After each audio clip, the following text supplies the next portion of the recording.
June 19, 1944. Dawn broke across the Philippine Sea like molten copper poured over the horizon, its light catching the salt spray that kissed the steel hulls of 15 American aircraft carriers cutting through the swells. The air tasted of diesel fuel and anticipation. Vice Admiral Jisaburo Ozawa stood on the bridge of his flagship Taiho, watching through his binoculars as the morning mist revealed what his reconnaissance pilots had reported: the largest concentration of American naval power ever assembled in the Pacific. In the ready rooms of 9 Japanese carriers scattered across 200 miles of ocean, veteran pilots gathered for their final briefing. These men had flown over Pearl Harbor, had witnessed the blazing wreckage of American battleships settling into the mud of that fateful December morning. They had conquered the Dutch East Indies, swept British naval power from the Indian Ocean, and sent the pride of the Royal Navy, Prince of Wales and Repulse, to the bottom with their superior training and combat-tested aircraft, Lieutenant Commander. Takeshi Ishida adjusted his flight suit as he addressed his squadron aboard the carrier Shokaku. The morning light filtered through the porthole, casting shadows across faces that had grown lean from 2.5 years of war. "The Americans," he said, with the confidence born of countless victories, "have quantity, but we have quality." Their pilots are green recruits who learned to fly on the prairies of Kansas and Texas. Their carriers are floating factories built by welders who have never seen combat. Today, we will show them the difference between American mass production and Japanese fighting spirit. The pilots nodded, their faith in their own superiority as unshakable as Mount Fuji. They had reason for confidence. The Zero fighter had dominated Pacific skies for 30 months. Japanese carrier aviation doctrine, honed through years of warfare in China and perfected at Pearl Harbor, remained the most sophisticated in the world. These men had trained for years before earning their wings, compared to the hurried 6-month programs that churned out American aviators like widgets from an assembly line. But history would remember this day not for Japanese confidence, but for the terrible mathematics of American industrial might that would soon reveal itself in ways that defied comprehension. The seeds of this confrontation had been planted in the rolling hills of Pennsylvania and the vast shipyards of Norfolk, Virginia, where a miracle of production was unfolding that Japanese intelligence services could neither measure nor believe. While Admiral Ozawa's pilots prepared their aircraft with the meticulous care of artisans thousands of miles away, American shipyards were completing aircraft carriers at a pace that made mockery of traditional naval construction timelines. The USS Essex, lead ship of her class, had been launched in just 20 months. The USS Yorktown followed in 16.5 months. By the spring of 1944, American shipyards were completing a new fleet carrier every 2 months, a production schedule that defied every conventional understanding of naval construction. What had once taken years now required mere seasons. Ships that would have represented the pinnacle of a nation's naval achievement emerged from American yards with the regularity of automobiles rolling off Henry Ford's assembly lines. At the sprawling Newport News shipbuilding facility, shifts worked around the clock. Electric lights blazed through the night as sparks from thousands of welding torches created their own constellation above the James River. Women who had never held industrial tools before the war now operated cranes that lifted multi-ton sections of carrier flight decks into place. African-American workers, welcomed into shipyard jobs that had been closed to them before Pearl Harbor, riveted hull plates with precision that would have impressed master craftsmen. The racial barriers that had defined American society for generations crumbled under the hammer blows of wartime necessity.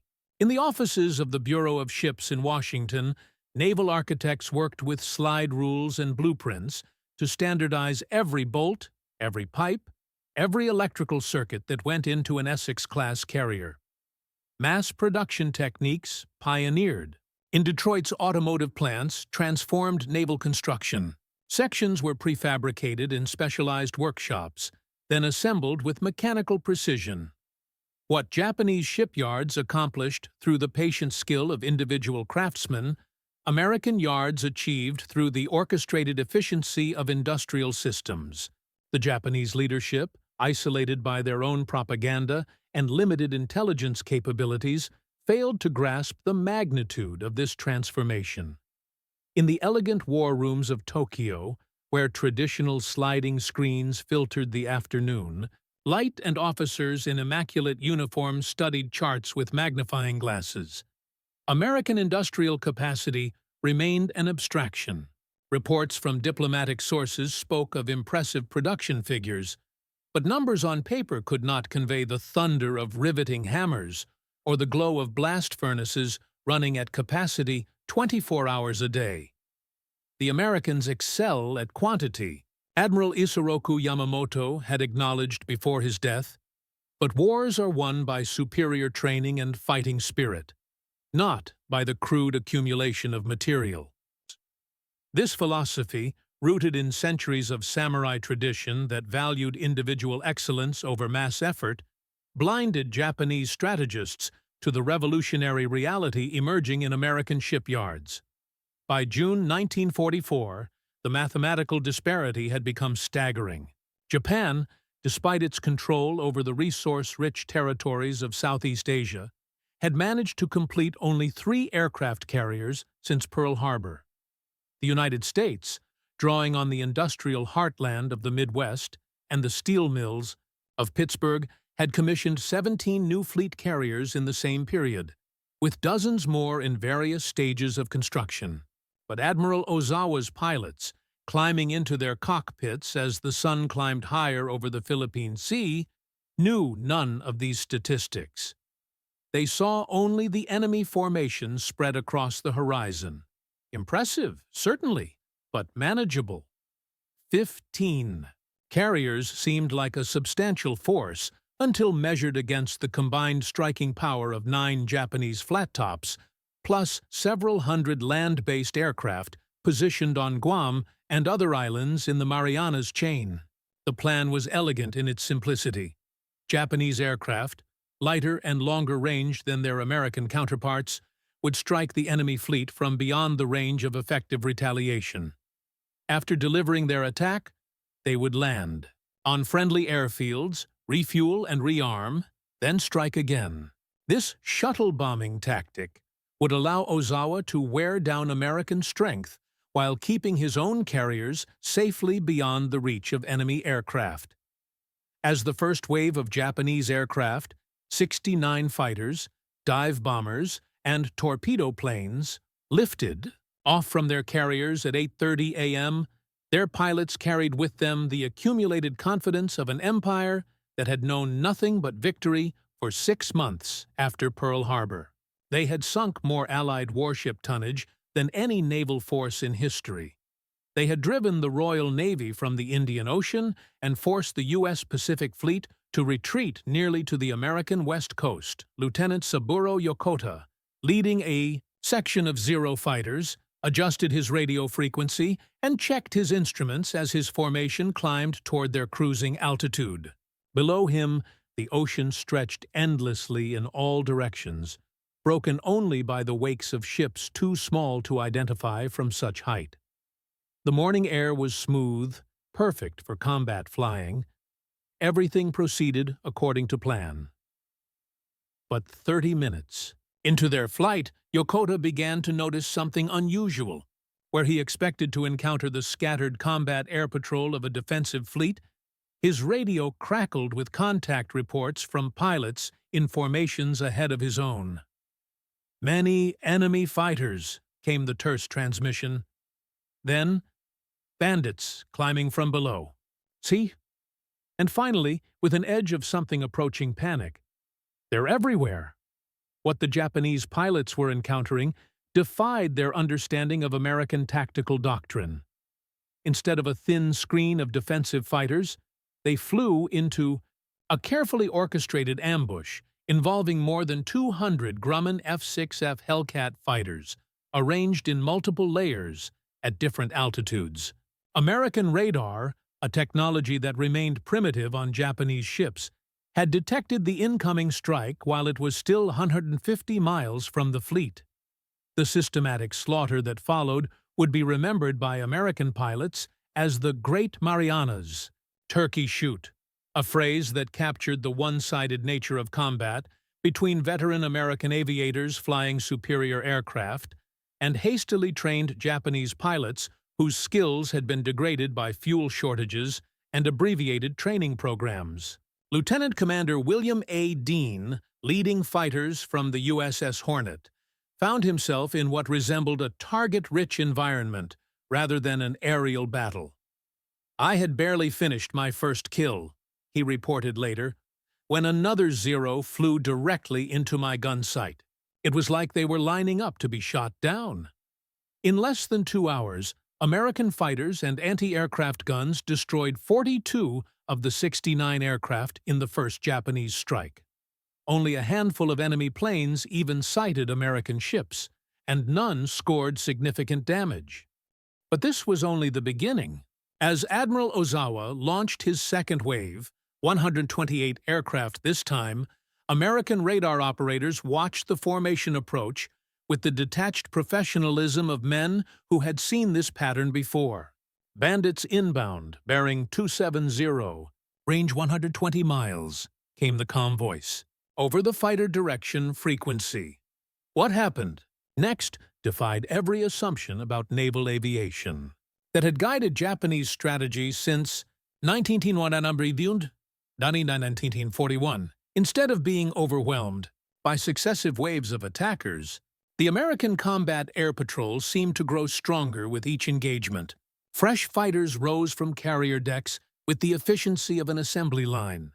Damaged aircraft landed, were quickly repaired or replaced, and their pilots flew again within hours. Lieutenant Stanley Swede Veitasa of the USS Lexington shot down 6 Japanese aircraft in a single engagement, then landed to refuel and rearm before launching again for a second mission. His matter-of-fact radio transmissions captured the almost mechanical nature of the American response. "Splash 1 Betty. Charfies. Splash 1 0. Splash another 0." The tone suggested routine rather than combat. By noon, the scope of the disaster was becoming clear to Japanese commanders. Of 326 aircraft launched in 4 separate strikes, fewer than 100 would return to their carriers. American losses totaled 29 aircraft, most due to operational accidents rather than enemy action, but the mathematical horror was only beginning to reveal itself. As Japanese strike aircraft were being systematically destroyed, American submarines had penetrated the Japanese fleet's defensive screen. At 9:10 a.m., USS Albacore fired a spread of torpedoes at the carrier Taiho. One torpedo struck home, causing damage that would eventually prove fatal. 3 hours later, USS Kavala torpedoed the veteran carrier Shokaku, survivor of Pearl Harbor and every major carrier battle except Midway. Both Japanese carriers would sink before nightfall, taking with them not only their aircraft, but also the irreplaceable experience of their air groups and maintenance crews. In a single day, Japan lost 2 fleet carriers and nearly 400 aircraft, losses that represented the accumulated experience of 30 months of warfare. Admiral Ozawa, transferring his flag to a destroyer as Taiho settled beneath the waves, finally began to comprehend the magnitude of the disaster. But the worst shock was yet to come.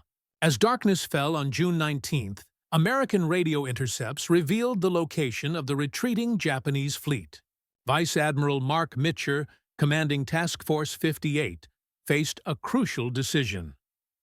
The Japanese fleet was 275 miles to the west, at the extreme range of American aircraft. Launching at this late hour would require his pilots to attack in the gathering dusk and return to their carriers in complete darkness. Many would run out of fuel before reaching safety. It was a mission that might cost 100 American aircraft and their crews. But Mitchell also knew this might be the last opportunity to destroy the remaining Japanese carrier force. After 30 minutes of consultation with his staff, he gave the order that would enter naval legend: launch 'em. At 4:21 p.m., 216 American aircraft, fighters, dive bombers, and torpedo planes rose from the decks of Task Force 58 and headed west into the setting sun. The launch was completed in just 10 minutes, a display of deck efficiency that reflected months of practice and the superior training of American flight deck crews. Lieutenant Commander James Jig Dog Ramage, leading Bombing Squadron 10 from the USS Enterprise, checked his fuel gauge as his formation climbed toward cruising altitude. Like every pilot in the strike, he knew the mathematical reality of the mission. "We are going to be gas misers," he had told his men during the briefing. There would be fuel for one attack run, then a long flight home in darkness to carriers they might not be able to find. But as the American strike approached the Japanese fleet, the pilots encountered a scene that symbolized everything their enemy had failed to understand about American industrial capacity. Spread across miles of ocean were the ships that represented Japan's entire remaining carrier strength. 3 fleet carriers and several light carriers, escorted by battleships and cruisers that had once been the pride of the Imperial Navy. The attack lasted 30 minutes. American dive bombers plunged through anti-aircraft fire that turned the sky into a maze of colored explosions. Torpedo planes skimmed the wave-tops, their crews breathing through oxygen masks as they maneuvered through walls of flak. Fighters strafed the flight decks of enemy carriers, destroying aircraft that might have provided defensive cover. When the smoke cleared, the carrier Hio was sinking, 2 other carriers were burning, and several escorting vessels had been damaged. More importantly, Japanese naval aviation as an effective fighting force had been eliminated. Of the 430 aircraft that Admiral Ozawa had brought to battle, only 35 remained operational. The return flight tested American pilots' skills and endurance to their limits. Lieutenant Tom Braun, flying an Avenger torpedo bomber from the USS Lexington, watched his fuel gauge drop toward empty as he navigated through the darkness. Around him, the steady drone of aircraft engines began to sputter and fade as other planes ran out of fuel and ditched in the ocean.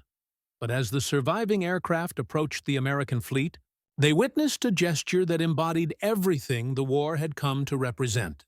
Admiral Mitchell, knowing that his returning pilots faced almost impossible odds of finding their carriers in the darkness, made a decision that violated every principle of naval security. He ordered every ship in the fleet to turn on their lights. Suddenly, the dark ocean blazed with illumination. Carriers, battleships, cruisers, and destroyers outlined themselves in lights visible for miles. Searchlights stabbed upward into the night sky, creating beacons that could guide exhausted pilots home. It was a calculated risk. The lights made every ship a target for any Japanese submarine that might be lurking in the area. But it was also a demonstration of American confidence and abundance that no other navy in the world could have matched. The lights represented something more than tactical necessity.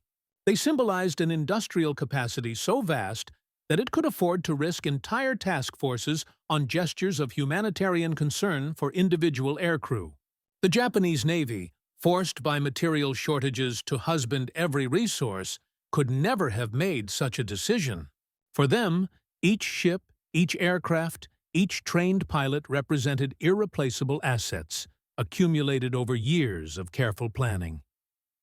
Lieutenant Braun, his fuel gauge reading empty, spotted the illuminated outline of what he thought was his own carrier. As he approached for landing, he could see other aircraft stacked up in landing patterns, their navigation lights creating streams of red and green that wove through the darkness like tracer fire. Some pilots, unable to wait for their turn in the landing pattern, ditched their aircraft near destroyers that stood by to rescue the crews. The recovery operation continued until nearly midnight. Of the 216 aircraft launched, 120 were lost to fuel exhaustion, crashes, or operational accidents. But 160 aircrew members were rescued from the water, plucked from life rafts by destroyer crews who risked their own ships to save downed pilots. For Japanese observers monitoring American radio transmissions, the rescue operation revealed a fundamental difference in how the two navies valued human life. Every downed American pilot triggered extensive search and rescue efforts. Entire formations would alter course to assist in rescue operations. Hospital ships stood by to provide medical treatment. The American philosophy treated trained aircrew as irreplaceable assets, worthy of extraordinary efforts to preserve. By contrast, Japanese naval doctrine accepted crew losses as inevitable consequences of warfare. Pilots were expected to continue their attacks, even if it meant certain death. The concept of rescue operations was foreign to a military culture that emphasized sacrifice over survival. As dawn broke on June 20th, the statistical reality of American industrial dominance became undeniable. Task Force 58 had fought the largest carrier battle in naval history and emerged with its striking power intact. Damaged American aircraft were being repaired or replaced from spare parts that arrived by supply ships operating on schedules determined by factory production thousands of miles away. The Japanese fleet, by contrast, limped toward home waters with the broken remnants of what had once been the most powerful naval aviation force in the world. Admiral Ozawa's remaining carriers could embark barely enough aircraft to provide combat air patrol for their own defense. The shuttle bombing strategy that had promised to whittle down American strength had instead revealed the futility of fighting an enemy whose industrial base could replace losses faster than combat could inflict them. In the weeks that followed, Japanese naval intelligence attempted to compile accurate assessments of American production capabilities. The numbers that emerged from captured documents and prisoner interrogations defied belief. American shipyards were completing not just aircraft carriers, but entire fleets of destroyers, cruisers, battleships, submarines, and amphibious vessels at rates that exceeded Japan's pre-war planning by orders of magnitude. The Liberty ship program alone was producing merchant vessels faster than German U-boats could sink them. American aircraft factories, many of them converted automobile plants, were turning out fighters and bombers at rates that measured in the thousands per month. The Boeing plant in Seattle was completing a new B-29 Superfortress every 90 minutes around the clock. These statistics reflected a transformation of American society that Japanese leaders had failed to anticipate. The attack on Pearl Harbor had not only failed to eliminate American naval power in the Pacific, it had triggered the mobilization of industrial resources on a scale unprecedented in human history. Women entered the workforce by the millions. Racial barriers that had excluded African Americans from skilled industrial jobs crumbled under wartime pressures. Entire industries retooled their production lines to manufacture military equipment. The Willow Run plant in Michigan, originally designed to produce automobiles, was converted to manufacture B-24 Liberator bombers. At peak production, the facility completed one 4-engine bomber every hour. The Kaiser shipyards in California pioneered mass production techniques that reduced the construction time for Liberty ships from 244 days to an average of 42 days, with one vessel completed in just 4 days and 15 hours as a demonstration of American industrial capability. But behind these impressive statistics lay a human story that Japanese intelligence analysts could never fully comprehend. The American industrial miracle was powered not just by natural resources and manufacturing capacity, but by a social transformation that mobilized the energy and creativity of an entire population. Rosie the Riveter became a cultural icon, representing millions of women who left their homes to work in defense plants. The WWII campaign in African American communities linked victory against fascism abroad with civil rights progress at home. For the Japanese pilots who survived the Battle of the Philippine Sea, The encounter with American industrial might provided a harsh education in the mathematics of modern warfare. Lieutenant Commander Takeshi Ishida, who had spoken so confidently about Japanese fighting spirit on the morning of June 19th, found himself among the handful of aviators who returned to their carriers that evening. His Zero fighter bore the scars of combat with American Hellcats: bullet holes in the wings, a shattered canopy, damage to the engine that left a trail of smoke across the darkening sky. As he climbed down from his cockpit on the deck of the burning Shokaku, Ishida looked around at the devastation surrounding him. Aircraft that had been carefully maintained by skilled mechanics lay twisted and burning. Pilots who had trained for years to perfect their skills would never return to their ready rooms. The carrier itself, veteran of Pearl Harbor and symbol of Japanese naval supremacy, was settling lower in the water with each passing hour. But the most profound shock was not the physical damage, but the realization that this defeat was not the result of tactical error or individual failure. The American victory had been as systematic and efficient as an industrial process. Enemy pilots had flown not with the desperate courage of men fighting for their lives, but with the calm professionalism of workers performing a job they had been trained to do. Their aircraft had been replaced as quickly as they were lost. Their fuel supplies never seemed to diminish. Their ammunition expenditure appeared unlimited. In the months that followed, as Japan's remaining aircraft carriers sat in harbor with empty hangars and skeletal air groups, the true dimensions of American industrial capacity continued to reveal themselves. Each month brought new reports of additional American carriers entering service. The Essex-class program, which had seemed impossibly ambitious in 1940, was expanded to include dozens of vessels. Light carriers built on cruiser hulls provided additional air groups. Escort carriers, constructed on merchant ship hulls with techniques borrowed from mass production industries, provided air cover for convoys and amphibious operations. The symbolic power of these developments was as important as their tactical effect. For a military culture that revered tradition and craftsmanship, the American approach to warfare represented an almost incomprehensible philosophy. Where Japanese naval officers had been trained to think in terms of quality over quantity, individual excellence over mass effort, the Americans had created systems that made quantity into its own form of quality. A single American aircraft carrier represented the work of tens of thousands of people, not just the shipyard workers who welded the hull and installed the machinery, but the miners who extracted the iron ore, the steelworkers who transformed it into hull plates, the farmers who fed the workers, the railroad crews who transported materials, the financiers who organized capital, the engineers who designed production systems, and the millions of citizens who purchased war bonds to fund the entire enterprise. This integrated approach to warfare production meant that American military strength could not be degraded by attacking any single component. Sink an American carrier, and 3 more would emerge from the shipyards within months. Shoot down American aircraft, and hundreds more would roll off assembly lines within weeks. The entire American industrial base had been transformed into a weapon of war that could sustain losses and replace equipment at rates that made traditional concepts of attrition warfare obsolete.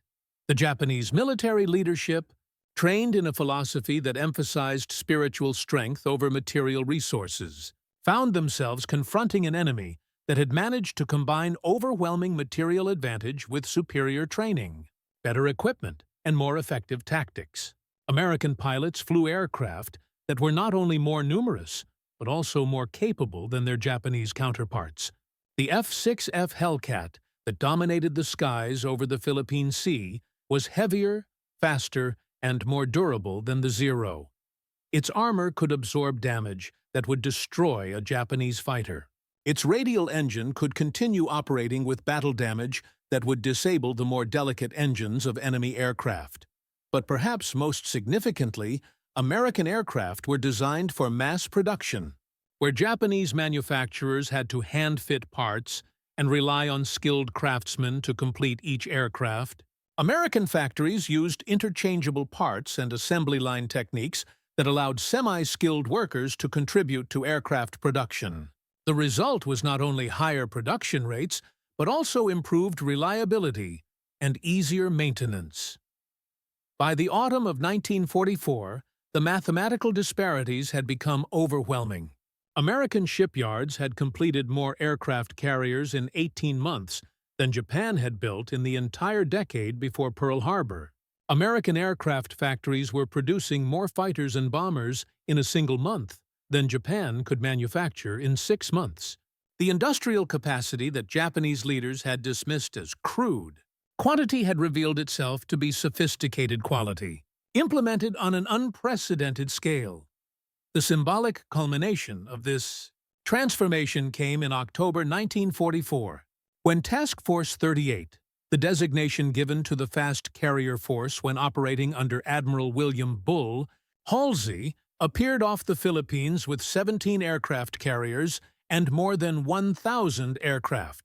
The force represented more striking power than the entire Japanese Navy had possessed at the height of its strength in 1942 for the Japanese pilots who encountered this armada during the Battle of Leyte Gulf. The sight defied comprehension. Carriers stretched from horizon to horizon, their flight decks crowded with aircraft that bore the markings of squadrons whose numbers exceeded the entire Japanese Naval Air Force.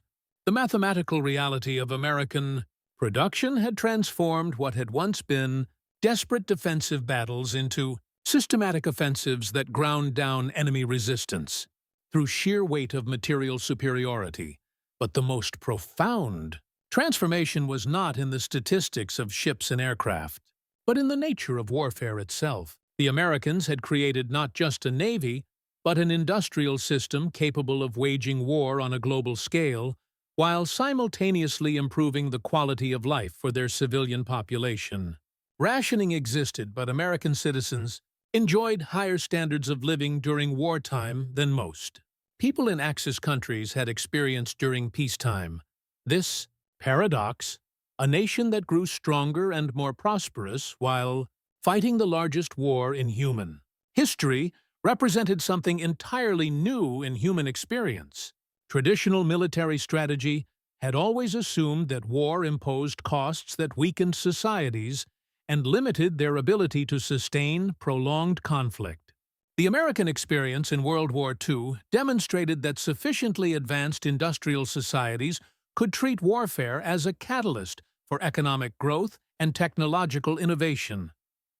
The Japanese High Command, struggling to maintain basic military operations as their resource base shrank and their transportation systems collapsed under Allied bombing, could not comprehend an enemy whose war production continued to expand even as their military forces conquered territory across the Pacific. Each American victory provided access to additional resources and strategic positions that facilitated further expansion of military capability. In the final months of the war, as B-29 superfortresses flying from bases captured during the island-hopping campaign began systematically destroying Japanese cities, the disparity in industrial capacity manifested itself in its most terrible form. The aircraft that carried out these attacks had been produced in factories that operated around the clock, supplied by transportation networks that moved raw materials and finished goods with efficiency that Japanese logistics officers could only envy. The atomic bombs that ended the war represented the ultimate expression of American industrial and scientific capability. The Manhattan Project had consumed resources equivalent to the gross national product of smaller nations, yet it represented only a fraction of American war production. The infrastructure required to produce weapons-grade uranium and plutonium had been constructed in less time than it took Japanese shipyards to complete a single aircraft carrier. For the surviving Japanese pilots who witnessed the surrender ceremony, in Tokyo Bay on September 2, 1945, the site of American naval power assembled in their home waters provided a final lesson in the mathematics of industrial warfare. The Missouri-class battleship on which the ceremony took place had been completed in American shipyards while Japanese forces were still fighting desperate defensive battles across the Pacific. The carrier aircraft that flew overhead during the WWII ceremony represented production from factories that were already retooling for peacetime consumer goods. In the years that followed, as Japan rebuilt under American occupation, the lessons of the Philippine Sea would be remembered not as a story of tactical defeat, but as an education in the transformative power of industrial democracy. The same systems that had produced aircraft carriers and fighter planes would create the consumer goods and manufacturing technologies that would make post-war Japan one of the world's most prosperous societies. The storm of steel that American industrial capacity had unleashed during World War II became a model for economic development that nations around the world would study and attempt to emulate. The techniques of mass production, standardization, and systematic quality control that had enabled American victory in naval aviation would transform global manufacturing and create the foundation for unprecedented prosperity in the post-war era. But for the Japanese pilots who lived through the Battle of the Philippine Sea, the memory that endured was not of the ships or aircraft they had encountered, but of the lights that blazed across the dark ocean on the night of June 20th, 1944. Those lights represented something more than tactical necessity or humanitarian concern for downed aircrew. They symbolized a form of national confidence that could afford to illuminate entire fleets as beacons for individual pilots returning from combat. In a war where both sides had been taught to expect that victory would require enormous sacrifice and the acceptance of terrible losses, the Americans had demonstrated a different philosophy. Their industrial capacity was so vast, their resource base so secure, and their production systems so efficient that they could wage war with a generosity of spirit that treated human life as precious rather than expendable. This was perhaps the most profound shock that Japanese pilots experienced in their encounter with American naval power. They had expected to face an enemy driven by the same desperation and acceptance of sacrifice that characterized their own military culture. Instead, they encountered a force that seemed to view warfare as a problem to be solved through superior organization, better equipment, and more effective training rather than through spiritual dedication and willingness to die.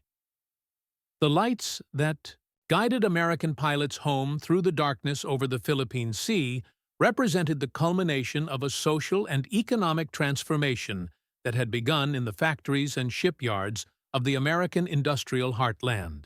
They were the visible symbol of a nation that had learned to treat abundance rather than scarcity as the foundation of military strategy, and democracy rather than authoritarianism as the organizing principle of total war.